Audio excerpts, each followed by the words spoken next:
은혜가 풍성하신 하나님, 영광스러운 주님을 예배할 수 있는 귀하고 복된 주일에 우리 중앙의 모든 가족들을 한자리로 불러 모아주시고 주의 성호를 높이고 하나님을 찬양하며 하나님의 말씀을 받을 수 있는 은혜를 허락해 주시니 감사합니다. 주일을 섬기고 또 예배를 수종드는 많은 일꾼들, 저들의 섬김을 아시는 주님께서 저들의 범사를 하나님의 큰 은혜로 채워주시고, 그래서 우리가 이 자리를 지키고 또 이 자리를 섬김이 큰 기쁨이고 감사의 제목이 되게 하여 주옵소서.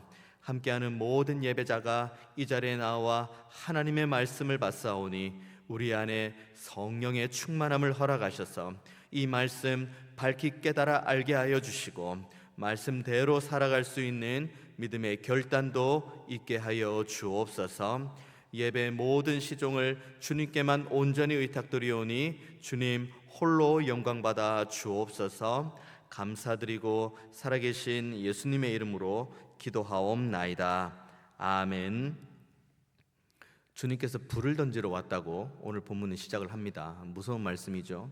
불을 던지러 왔다고 말씀하시고 더 나아가서 이미 이 불이 붙었으면 내가 무엇을 원하리요. 그러니까 주님께서 이 불, 이 땅 가운데 떨어지는 것, 이 땅 가운데 이 불이 내려지는 것을 주님께서 얼마나 간절히 원하셨는지가 오늘 본문 49절에 나옵니다. 이것이 무슨 의미인가? 왜 주님께서 갑자기 불을 던진다고 하시고 불을 던지는 것이 내가 가장 원하는 거라고 이렇게 말씀을 하시는가? 주님께서 이 땅에 태어나시기 전 이제 주님을 향한 한 선지자인 시므온이 예언을 하는 내용 중에 누가복음 2장에 그런 내용이 있습니다. 나는 비방의 표적이 될 것인데, 그러니까 예수님께서 비방의 표적이 된다는 겁니다. 예수님께서 비방의 표적이 됨으로 인해서 어떤 일이 벌어지느냐? 많은 사람들이 패하게 될 것이고 또 많은 사람들이 흥하게 될 거라고 이야기를 합니다. 그리고 동시에 또 이야기를 합니다. 또 칼이 우리의 마음을 찌르듯이 그 마음 가운데 있는 모든 것들이 다 밝히 드러나게 할 것이다. 이것이 예수님께서 태어나시기 전에 시몬이라는 사람이 예수님을 향해 주신 예언의 말씀입니다. 그러니까 예수님께서 이 땅에 오신 이유는 자신 자체가 비방의 표적, 그러니까 우리 모두는 알고 있죠. 비방의 표적인 그리스도의 십자가에 못 박히심으로 예수님의 그 비방의 표적이 되므로 모든 사람이 패하게 되고 또 흥하게 된다는 것, 그리고 동시에 그 사람에 있는 모든 죄된 마음들이 온전하게 다 드러나게 될 거라는 것, 이것이 예수님께서 이 땅에 오신 이유요 또 사역이라고 분명히 누가복음 2장에 기록되어 있습니다. 실제로 이 불이라는 표현 자체가 두 가지 의미를 내포하고 있는데, 하나는 하나님의 심판이요 또 하나는 성령의 불을 의미합니다.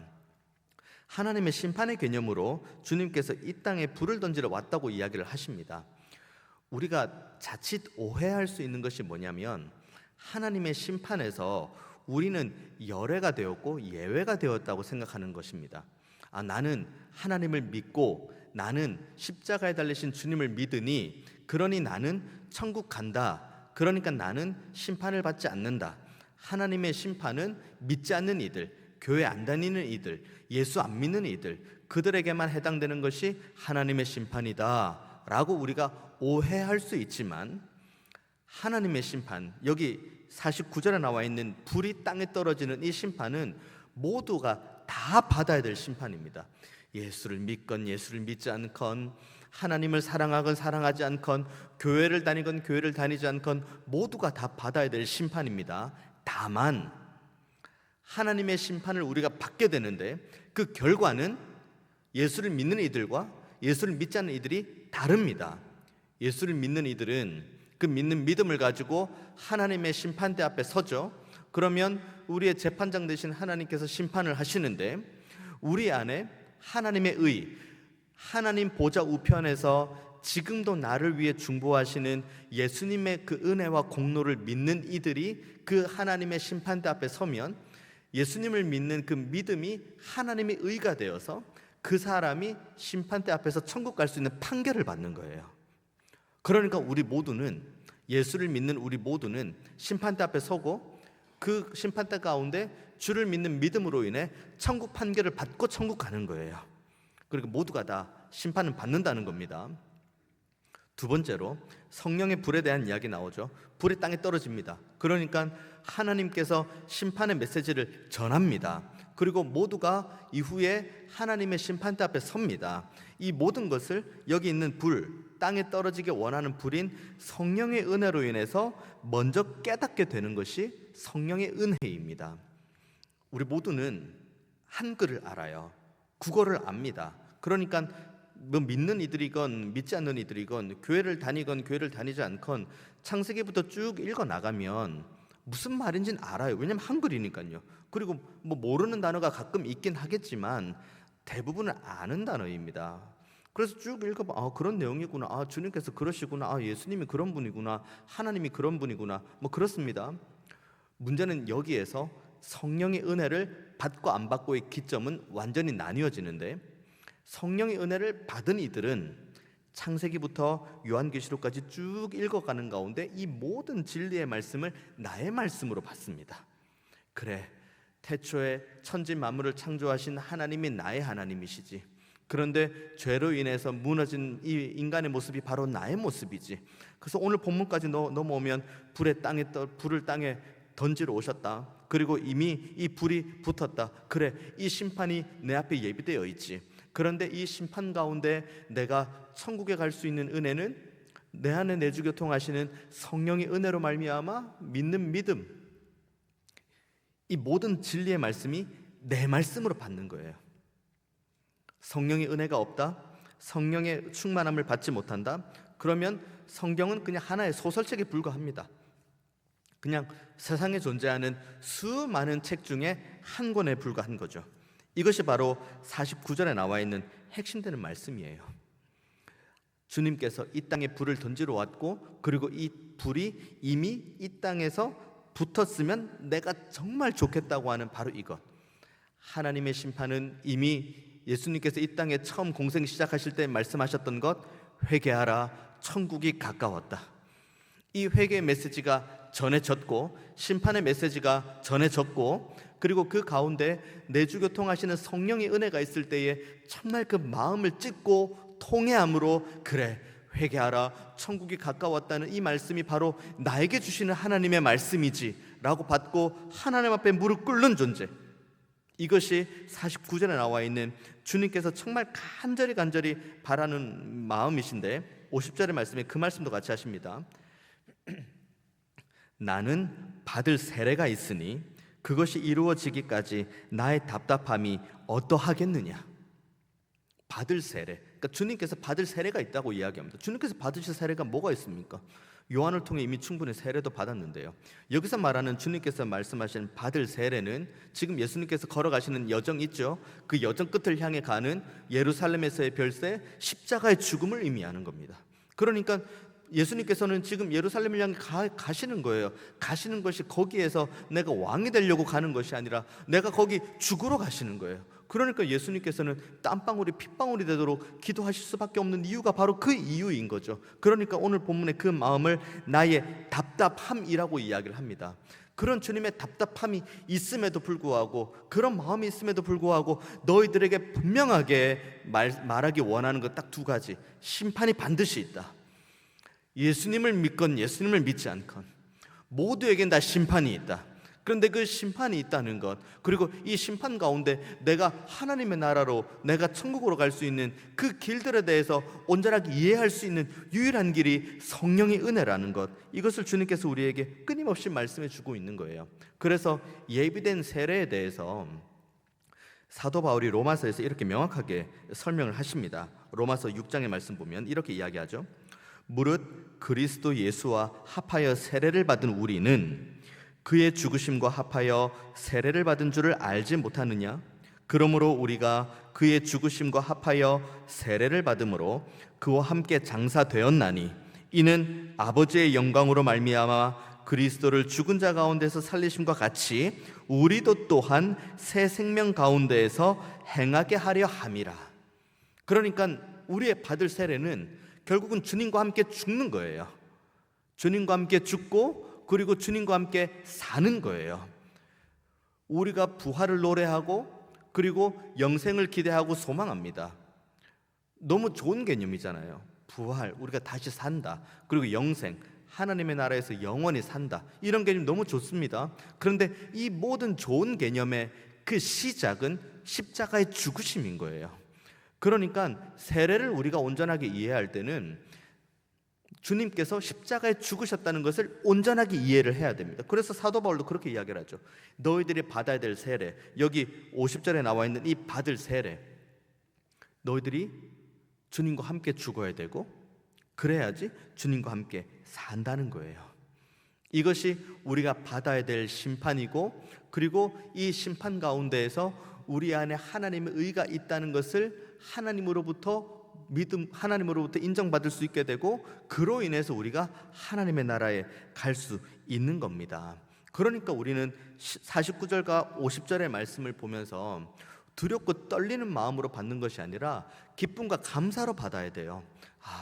이런 심판이 있고 불이 이미 땅에 떨어졌고 그리고 이미 회개하라, 천국이 가까웠다고 말씀을 하시는데, 그 가운데 하나님께서 우리에게 그럼에도 불구하고, 나의 어떠함에도 불구하고 여전히 천국의 소망을 주시는 하나님의 은혜가 있으니 감사하다. 49절과 50절의 결론이 우리에게는 이와 같이 나야 됩니다.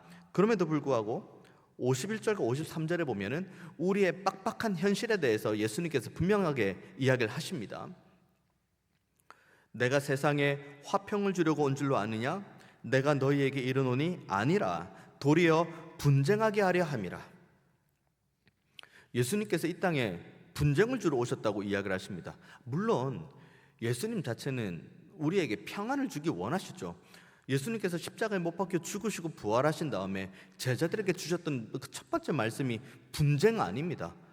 평안이 있기를 원한다고 이야기하죠.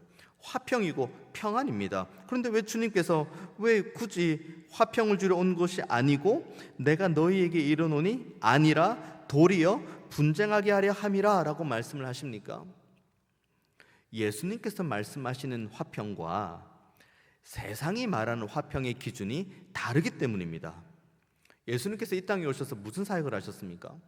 예수님께서 이 땅에 오셔서 그 병의 굴레, 육신의 병에 이 찌들린 그들의 그 굴레를 끊어내셨죠.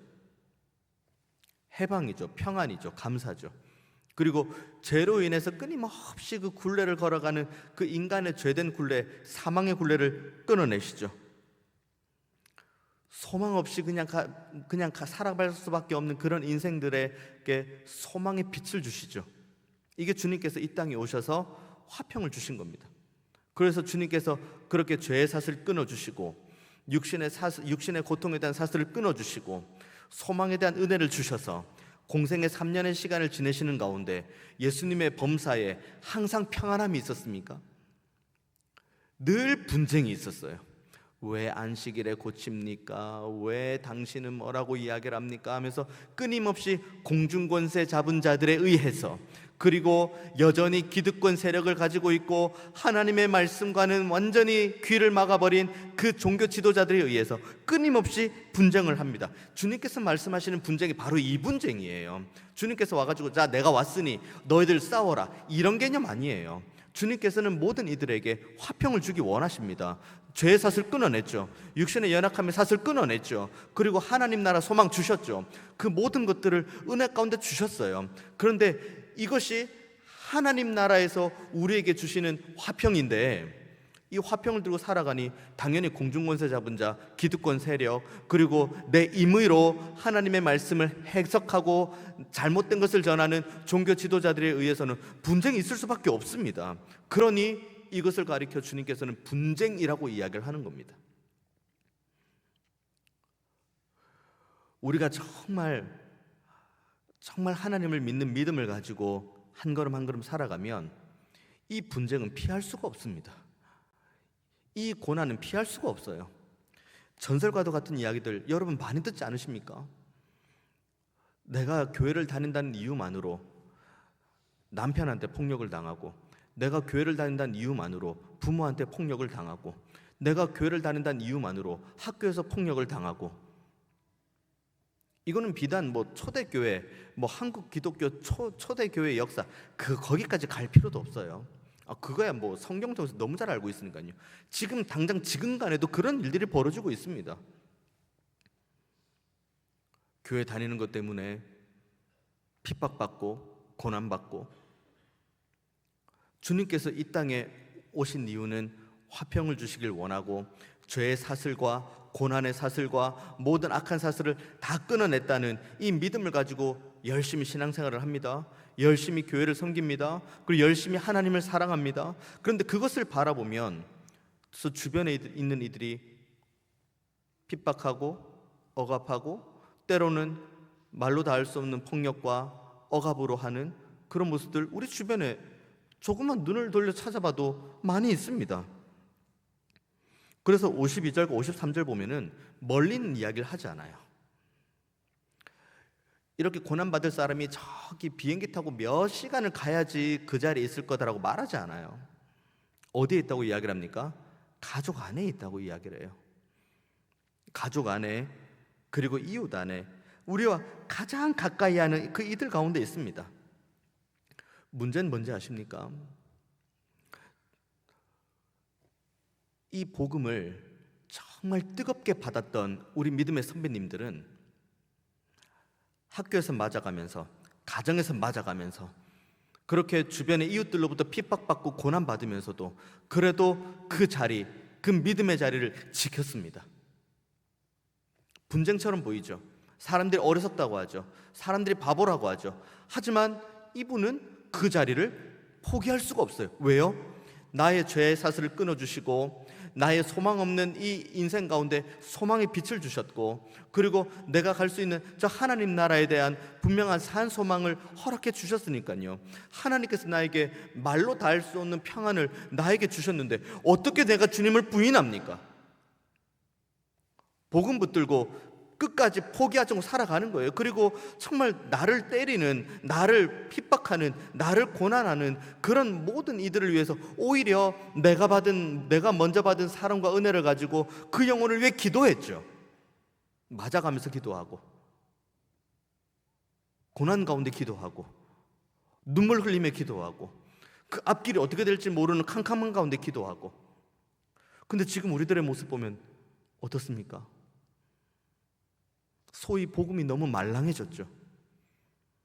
가정의 평화를 위해 주님을 포기하고, 이웃과의 좋은 관계를 위해서 하나님을 팔아먹고, 그리고 나의 모든 과정 가운데 주변 사람들과 평화의 관계를 유지하기 위해서 하나님 나라 복음을 완전하게 포기해버리는, 하나님을 포기하고 나를 위해 십자가 지신 주님의 은혜를 포기하고, 오늘도 나에게 말할 수 없는 그 탄식으로 간구하시는 성령의 은혜 앞에 귀를 막고 우리의 가족들과 그냥 이 세상의 관점으로 평화하고 우리의 이웃들과 이 세상의 관점으로 평화를 하면 그게 정말 평화입니까? 그래서 평화로워졌습니까? 그래서 우리의 가정이 평화로워졌습니까? 그래서 우리의 이웃과의 관계가 평화로워졌습니까? 그래서 우리의 모든 주변의 관계들과 평화로워졌습니까? 바로 이 지점에서 우리가 선택해야 될 것은 하나님이에요. 오늘 보면 51절에서 53절까지 주님께서 그렇게 말씀하시는 건 바로 이거예요. 너희들에게 분쟁이 분명히 있을 거라고 말씀하시는 거예요. 분쟁을 주러 온 것이 아니라 화평을 주셨는데 그 화평한 모든 은혜를 받아서 살아가면 당연히 공중권세 잡은 자와의 분쟁이 있을 거라고 주님께서 말씀하시는 거예요. 분쟁 예언, 분쟁 예고, 고난 예언이에요. 그런데 그 가운데서 너희들이 뭘 선택할 거냐는 거죠. 거짓된 평안을 선택할 거냐, 세상이 주는 그 평안을 선택할 거냐. 너희들이 비록 분쟁 가운데 있지만 그럼에도 불구하고 하나님을 선택할 것이냐, 하나님 나라 복음을 선택할 것이냐, 온 우주 만물을 창조하신 하나님의 능력을 신뢰할 것이냐, 지금도 너를 위해서 중보하시는 우리 주 예수 그리스도의 사랑을 신뢰하느냐, 그 결정하라는 거예요.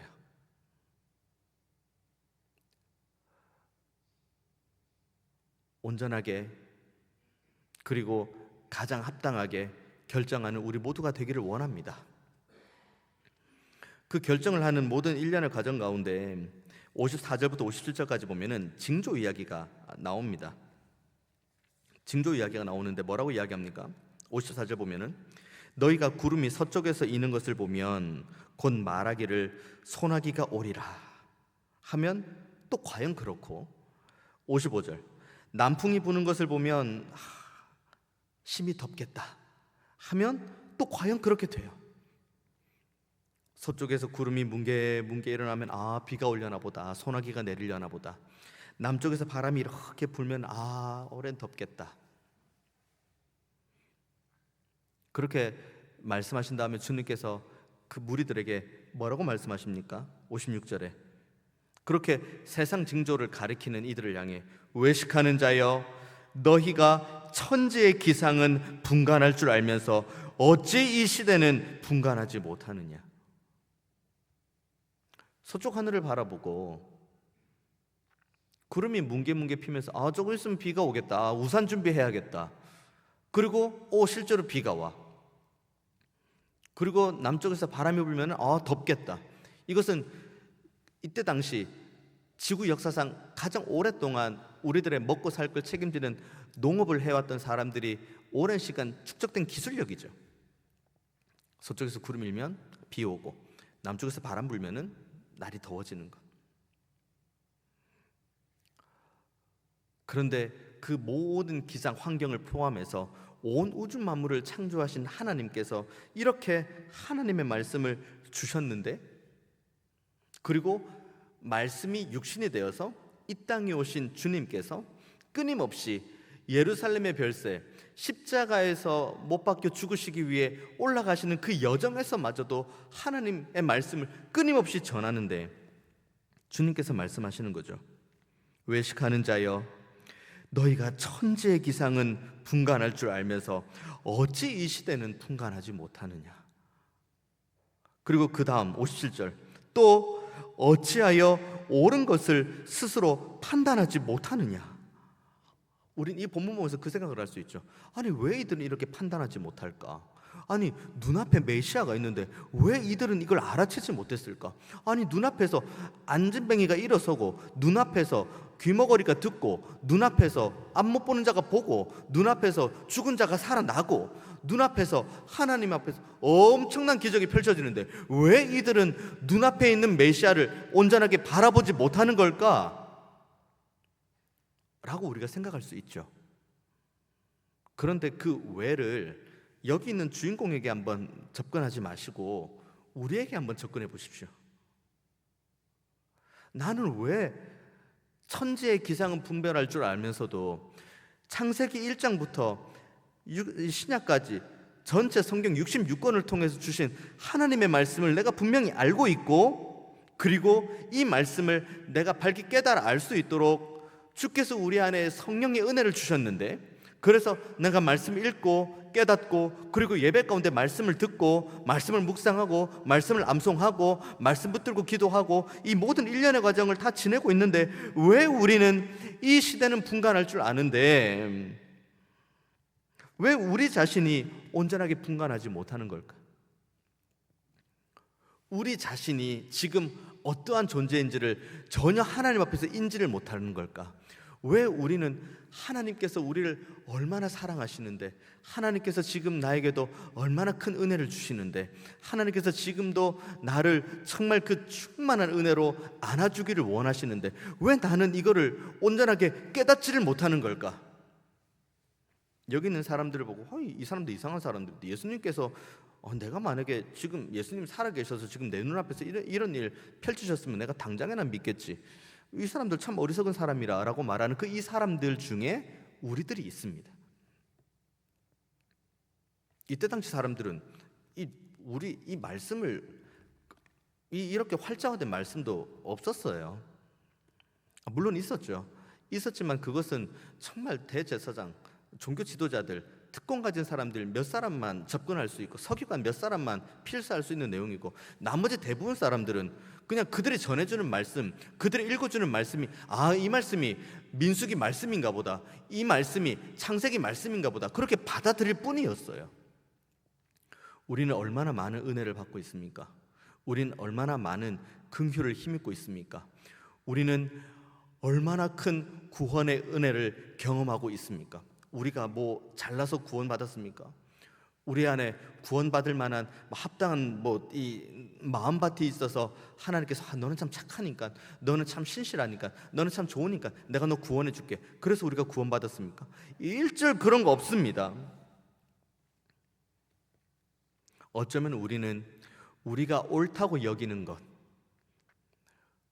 이때 당시에 이 기득권 세력들, 종교 지도자들, 이들 가운데 있는 그 선입견에 가득 찬 상태로 주님을 못 보는 그런 모습 가운데 우리들의 모습이 있는 것은 아닌지 항상 돌아봐야 됩니다. 그런데 감사한 게 뭔지 아십니까? 아직 기회라는 게 있어요. 그 기회에 있는 게 58절 59절 말씀이죠. 내가 너를 고발하는 자와 함께 법관에게 갈 때 길에서 화해하기를 힘쓰래요. 왜요? 그가 너를 재판장에게 끌어가고 재판장이 너를 옥졸에게 넘겨주어 옥졸이 옥에 가둘까 염려하랍니다. 무슨 의미입니까? 누가 나를 고발했어요. 내 죄로 인해서. 고발하면 누구 앞에 갑니까? 재판관 앞에 갑니다. 오늘 보면 이제 이 법관에게 갑니다. 법관에게 가면 법관 앞에 딱 있는 순간 판결이에요. 그런데 그 법관까지 가는 그 판결 전에 기회라는 게 있어요. 무슨 기회예요? 화해할 수 있는 기회. 이 문제를 해결할 수 있는 기회.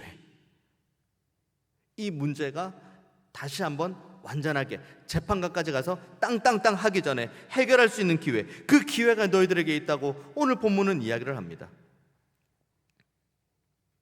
우리는 이야기를 합니다. 예수님께서 분명히 재림하시겠다고, 너희들이 승천한 모습, 너희들이 본 모습, 그 모습 그대로 내가 다시 오겠다고 약속하신 그 주님, 근데 2000년이 지나도 오지 않아요. 왜 이렇게 안 오시나 답답하고 울기도 하고, 그리고 또 혹 누군가는 더디 오시나 라고 하고 그때부터 범죄를 일삼기도 하는 사람들도 있습니다. 하지만 우리는 이걸 반드시 기억해야 돼요. 이 시간이 우리에게 주신 기회의 시간이라는 걸요. 하나님의 사랑을 한 번 더 깨달을 수 있는 기회, 하나님의 은혜를 깨달을 수 있는 기회, 하나님 앞에서 한 번 더 회개할 수 있는 기회.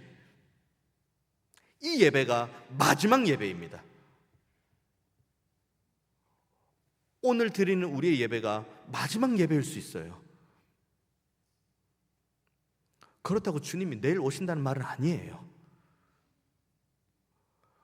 언제 오실지는 모른다는 걸 제가 말씀드리는 겁니다. 기회가 있어요. 우리가 하나님을 더 사랑할 수 있는 기회가 있어요. 하나님의 은혜 앞에 더 감사할 수 있는 기회가 있어요. 하나님의 성호를 찬양할 수 있는 기회가 있어요. 그리고 하나님 앞에 예배할 수 있는 기회가 있어요. 이 기회를 절대로 놓지 마십시오. 내일이 있다고 판단하지 마십시오. 우리에게 내년이 있을 거라고 생각하지 마십시오. 다만 내일 아침에 눈을 뜨면 그 하루가 우리에게 주어진 마지막 기회라고 생각하십시오. 그리고 그 기회를 충분히 잡는 우리 모두가 되기를 원합니다. 하나님께서 이 재판 봉을 들고 언젠가는 심판대 앞에 서는 날이 있겠죠. 그런데 그 날 어딘가, 그 심판대 앞에 서기까지 어느 여정 가운데 우리 모두가 있습니다. 결국은 심판을 받죠. 하지만 그 심판을 받는 그 판결의 그 모든 여정이 그 판결 앞에 온전히 다 드러나게 될 겁니다. 나에게는 한 5년, 10년 남았으니까 한 1, 2년은 조금 안일하게 살다가 한 3년째 될 때부터 조금 한번 힘을 한번 내볼까? 그런 개념 아닙니다. 우리에게 기회는 없어요. 내년에 기회는 없고 5년 후에 기회는 없고 10년 후에 기회는 없습니다. 그냥 오늘 하루에 기회만 있을 뿐이에요. 하나님의 판결을 받기 전 내가 한 번 더 회개할 수 있는 마지막 기회, 내가 하나님을 사랑한다고 고백할 수 있는 마지막 기회, 내가 하나님의 은혜를 찬양할 수 있는 마지막 기회, 이 시간이 있습니다. 그래서 에베소서 5장에 보면은 바울이 피를 토하는 심정으로 하는 말씀이 하나 있죠. 세월을 아끼라. 그다음 뭡니까? 왜 세월을 아끼라고 하죠? 때가 악하기 때문이에요. 세월을 아끼라, 때가 악하니라. 그렇게 세월을 아끼라고 하는 그 바울의 목록 있어요. 때가 악하기 때문에 너희들이 세월을 아껴야 되는데 뭘 해야 되냐가 쭉 이제 5장 16절 이하에 나오는데 대략 이런 내용이에요. 주의 뜻이 무엇인지 이해를 해라. 술 취하지 마라, 방탕하지 마라. 그리고 성령의 충만을 받으라. 그리고 서로 화답하고 찬송하고 감사해라. 그리고 마지막으로 그리스도를 경외함으로 피차 복종해라. 우리에게 기회 있는 동안에 이 악해져 가는 때 가운데 할 수 있는 것이 바로 이겁니다. 믿음으로 깨어있는 자리로 부디 돌아오십시오. 시대를 읽을 줄 알고 우리 자신이 옳다 여기는 것들, 이 진리의 말씀에 충성하고 순종하는 자리로 돌아오십시오. 그리고 오늘 드리는 이 예배가, 그리고 오늘 하루를 살아가는 이 하루가 내 평생의 마지막 날이라고, 마지막 예배라고 여기시고 이 기회를 닫는 동안 최선을 다해서 하나님을 사랑하십시오. 최선을 다해서 하나님을 경외하십시오. 최선을 다해서 하나님의 그 은혜 앞에 감사하는 자리로 나아가십시오.